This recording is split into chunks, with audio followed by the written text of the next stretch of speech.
Have you ever wondered why the conflict between Hamas and Israel seems to be a never-ending cycle of violence?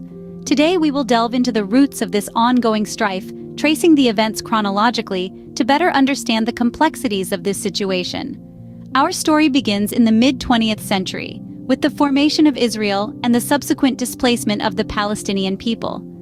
This event sparked the first of many conflicts, a struggle for land and identity that still rages on today. In the early years, there were many players on the Palestinian side, but it was in 1987, during the First Intifada, or uprising, that Hamas emerged as a major force. The Islamic resistance movement, better known as Hamas, quickly gained popularity for its resistance against Israeli occupation. Fast forward to the turn of the millennium, and we see the Second Intifada. This uprising marked a turning point in the conflict, with suicide bombings becoming a common tactic used by Hamas.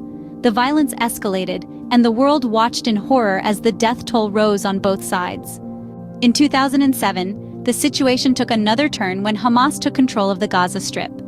This sparked a blockade by Israel, leading to a humanitarian crisis that continues to this day. Over the following years, there have been several wars, countless skirmishes, and endless rounds of peace talks. But each time, the cycle of violence seems to reset itself.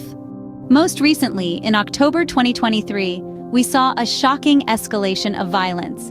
Hamas launched a surprise attack, killing over 1,000 people and taking hostages.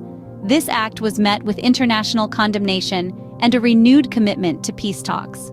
Despite the ongoing violence, there are divisions within both major U.S. political parties over their stance towards Israel. These divisions could potentially affect the future of U.S.-Israel relations and the conflict itself. In summary, the conflict between Hamas and Israel is a complex and deeply rooted issue. It involves a struggle for land, identity, and power, with no easy solutions in sight. The recent escalation of violence in October 2023 has only highlighted the urgency of finding a peaceful resolution. But as we've seen throughout history, achieving peace in this region is easier said than done. So, as we continue to observe this conflict, let us remember the human cost of this ongoing strife and hope for a future where peace prevails. Until then, the cycle of violence between Hamas and Israel continues, a grim reminder of the complexities of this age-old conflict.